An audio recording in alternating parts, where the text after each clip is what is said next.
안녕하세요. 지금은 오후 3시 51분입니다. 오늘부터 영국은 썸머타임으로 바뀌어가지고 한국과의 시차가 원래는 9시간이었는데 정확히 오늘부터 8시간으로 바뀌게 됐어요. 영국은 시간을 여름이 되면 1시간 더 앞당기는데요. 늦추는 건가? 아무튼 1시간 정도 더 플러스가 됩니다. 분명 지금 한국은 11시 51분일 텐데.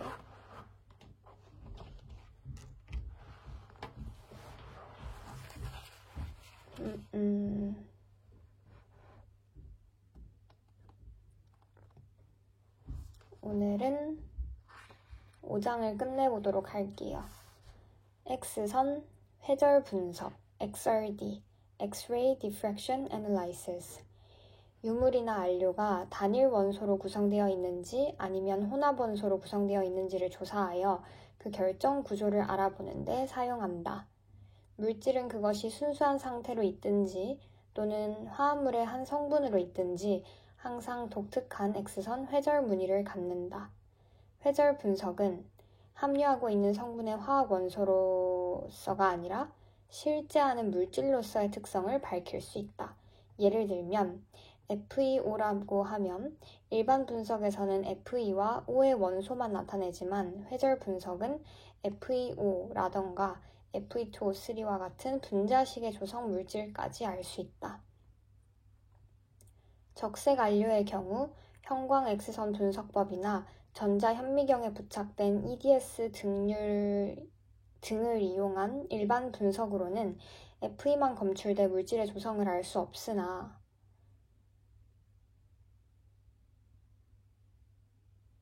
X선 회절 분석으로 조사하면 철이 어떤 화합물로 구성되어 있는지를 알 수 있기 때문에 문화재 재질조사 연구에 광범위하게 활용되고 있다. 조사에 있어 결정화되어 있는 물질의 X선을 조사하면 산란선의 회절 현상이 일어난다. 이러한 회절 현상의 해석으로 물질을 구성하고 있는 원자의 배열에 대한 정보인 화합물의 결정 구조를 알 수 있다. X선은 충분한 에너지를 가진 하전된 입자가 갑자기 정지될 때 생성되는데 하전된 입자에는 영어로 charged particle이라고 적어주셨어요. 전자의 공급원과 두 개의 금속 전극을 가진 X관 선에서 만들어진다. 두 개의 전극 사이에는 수만 볼트의 높은 전압이 걸려 있으며 이것에 의하여 전자가 음극에서 방출돼 양극의 고속으로 충돌할 때 X선이 방출된다.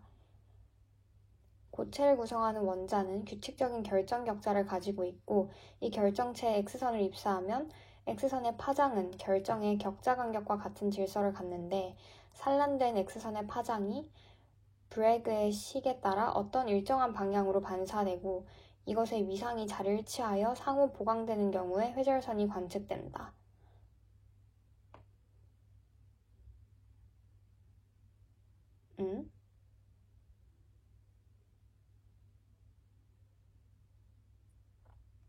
어려운데?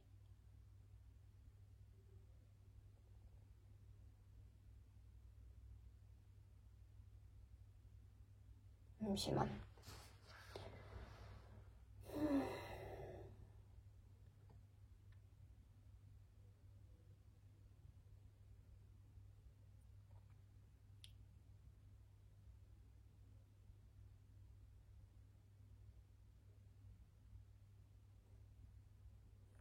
이 회절 현상은 원자의 배열 방법과 밀접하게 관련되어 있어서 X선 회절 패턴을 통해 유물의 결정 구조와 결정 상태, 즉 원자의 배열과 관계 있는 정보를 얻을 수 있다. 유물의 결정 구조와 화합 형태가 다르면 회절 패턴의 형태가 변화하므로 표준 물질의 데이터와 비교해서 유물을 정성 분석할 수 있다.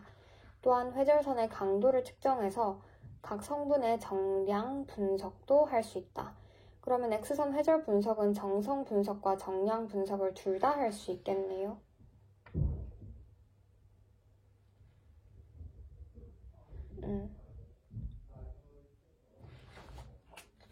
유물의 회절 무늬 검출 피크는 그 유물만의 특유한 것으로 이는 유물의 지문과 같은 것이다. 따라서 매우 많은 유물의 회절 무늬 자료가 있다면 미지의 유물은 그 유물의 검출된 회절 무늬를 통해 그것과 일치하는 무늬를 찾아냄으로써 동정할 수가 있다. XRD의 활용, 토기 도자기의 유약과 태토면의 결정 형태 조사와 청동 및 철기 유물의 재질 조사 및 표면 녹조사, 고대 유리의 결정 구조 조사, 회화 안료의 결정 구조 조사 등 주로 유물의 결정 구조 조사에 활용된다.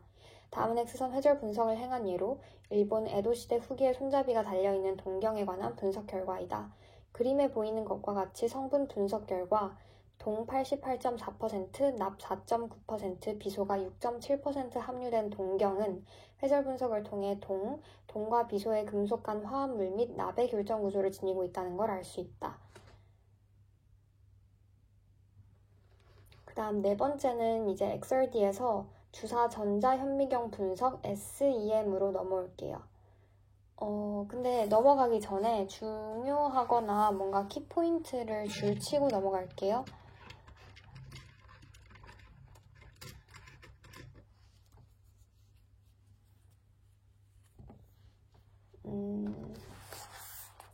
그러면 X선 회절 분석 같은 경우에는 회절 현상을 이용을 한 건데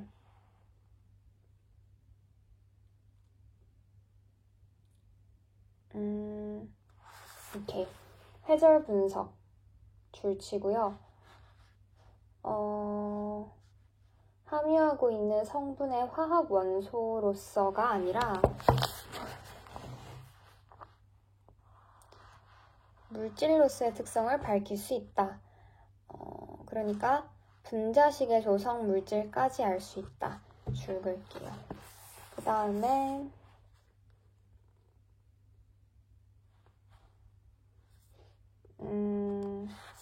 문화재 재질 조사 연구에 광범위하게 쓰인다. 그 다음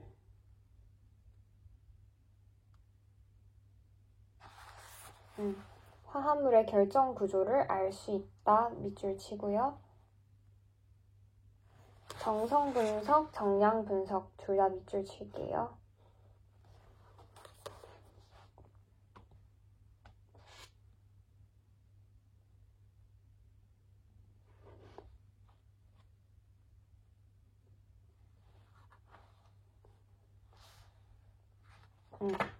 오케이. 그 다음 SEM으로 넘어갈게요. SEM, Scanning Electron Micro Probe Analysis. 이전의 현미경 관찰은 배율이 높지 않은 광학 현미경으로 한정된 조사가 이루어졌으나 전자 현미경의 급속한 발전으로 10만 배 이상의 고배율로 관찰이 가능해졌다. 주사 전자 현미경 SEM은 수 나노미터까지의 고분해 능력과 초점 심도에 의한 시료 형상의 3차원적 관찰을 할 수 있다. 이러한 관찰이 가능한 건 고체 시료에 전자선을 주사하면 시료의 표면층과 일정 내부 물질이 가지고 있는 원자와 충돌, 산란된 여러 작용이 발생되고 이 상호작용의 결과로 시료 표면으로부터 2차 전자, 반사 전자, 투과 전자, 투과 산란 전자, 특성 X선 등 것들이 나타나면서 이런 특성들의 전기 신호로 전환, 영상화하기 때문이다.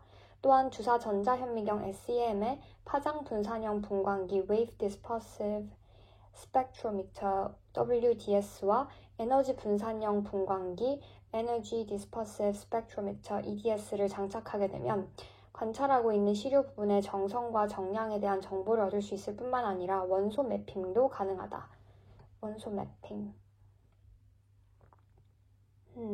전자현미경 분석.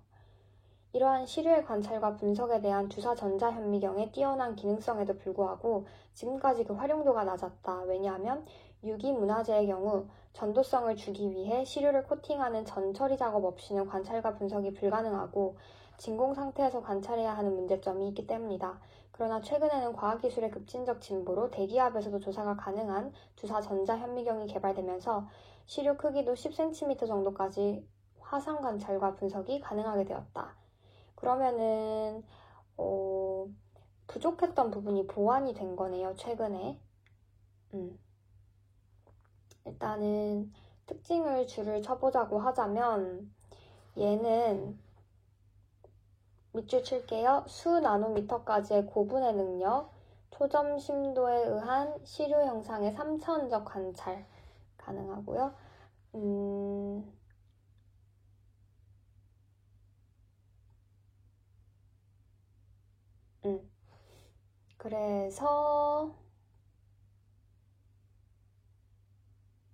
그리고 이런 SEM에 분광기를 부착을 하게 되면 원소 매핑도 가능하다는 점. 파장 분산형 분광기나 에너지 분산형, 어쨌든 분광기를 장착을 하면은 원소 매핑도 가능.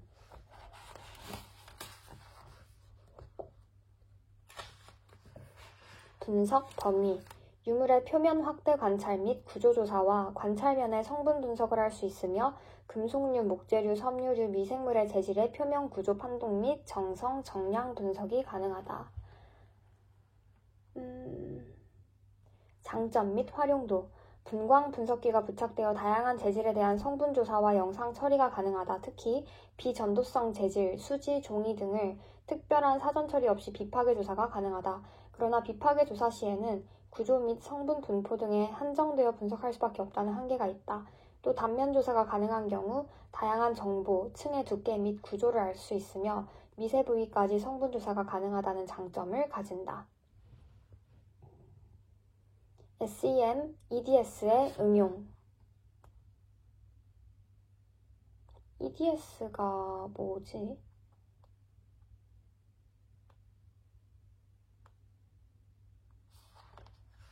암튼 가장 대표적으로 일반 재질의 구조 관찰 및 성분 조사에 응용되며 도자기, 유약, 유리 등의 구조 관찰과 정량 분석, 청동기의 금속 조직 및 표면 관찰과 정성 분석, 금독유물의 금도금층의 확인 및 정성 분석, 고서화 등의 지질 조사에 응용된다.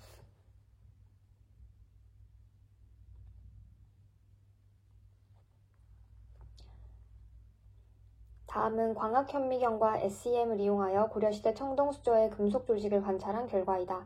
보이는 바와 같이 SEM으로는 광학현미경보다 고배율의 관찰이 가능하며 이를 통해 보다 많은 정보를 얻어낼 수 있다는 장점이 있다. 또한 SEM에 부착된 EDS를 이용하면 자신이 원하는 부분에 대한 정성 정량 분석이 가능하다. EDS를 통해 A 부분의 성분을 조사한 결과 동해에 약 15.1% 주석이 함유되어 있으며 B는 이보다 주석이 증가해 약 24.2%가 함유되어 있고 C는 동과 주석 이외에도 불순물인 황과 철 등을 포함하고 있다는 점을 알 수 있다. 또한 금속 현미경 관찰에서 연마 흔적처럼 보이는 부분을 전자 현미경을 통해 확대해 살펴본 결과 담금질 등을 통해 금냉 시 발생하는 멀텐사이트는 금속 조직임을 알 수 있어 당시 제작 기술에 대한 정보를 제공해주고 있다.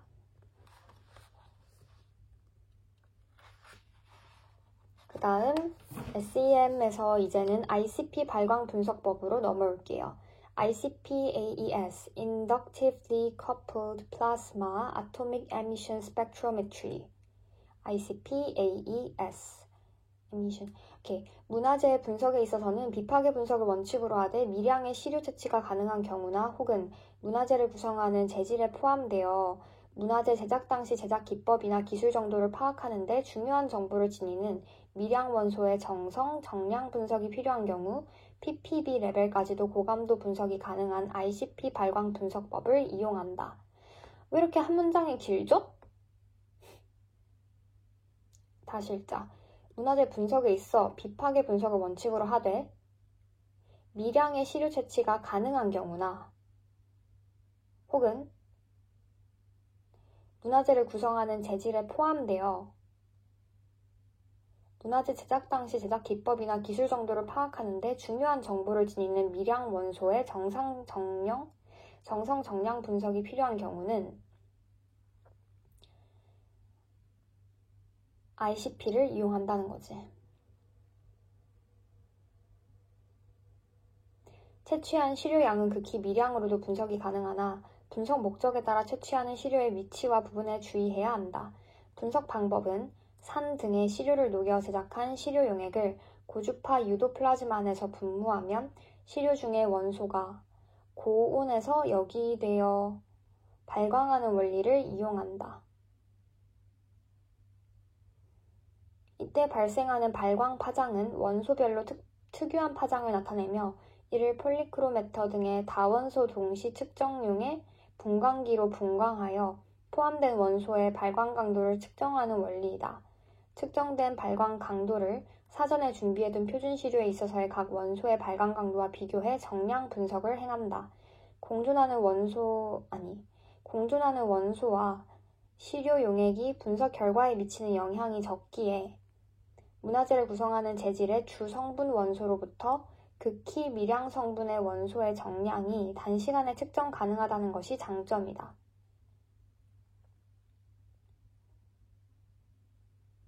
단 ICP 발광 분석의 경우 형광 X선 분석이나 EDS 분석법과는 달리 분석에 앞서 시료를 인공적으로 처리해야 하는 점이 있기에 정확한 분석을 위해 시료 제작에 주의해야 한다. ICP 발광 분석법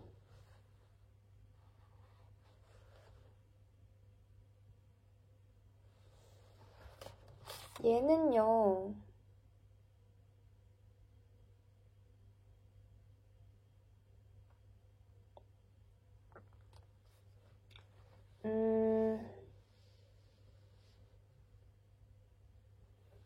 시료 용액을 만들어서 이거를 고주파 유도 플라즈마에 분무를 하면 발광이 되는데 그 발광이 특정한 파장을 띈대요. 그래서 이 파장을 샘플이랑 비교를 해가지고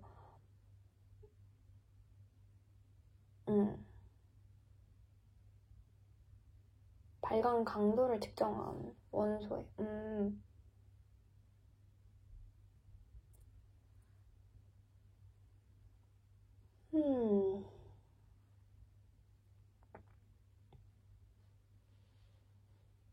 굉장히 어렵구나.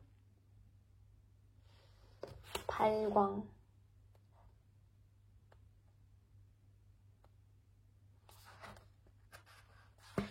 얘는 발광을 이용한다는 게 키포인트인 것 같아. 앞만 봐도 전에 거랑 비교해보니까 발광은 처음 나왔네. 그러면 줄을 쳐볼까?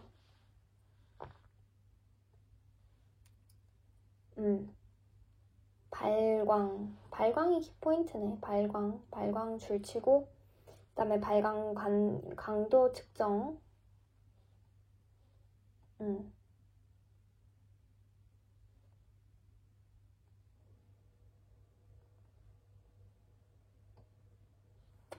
이렇게 하면 끝이다. 그러면 6장은 깔끔하게 다음부터 들어가도록 할게요. 6장은 6장 왜 이렇게 많아?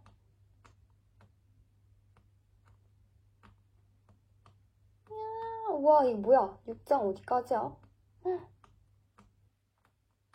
어머.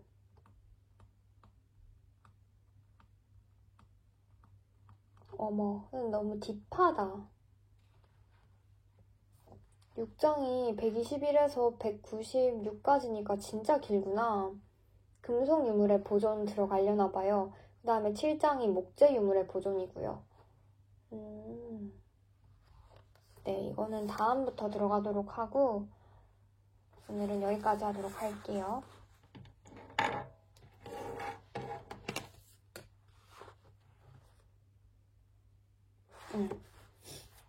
그럼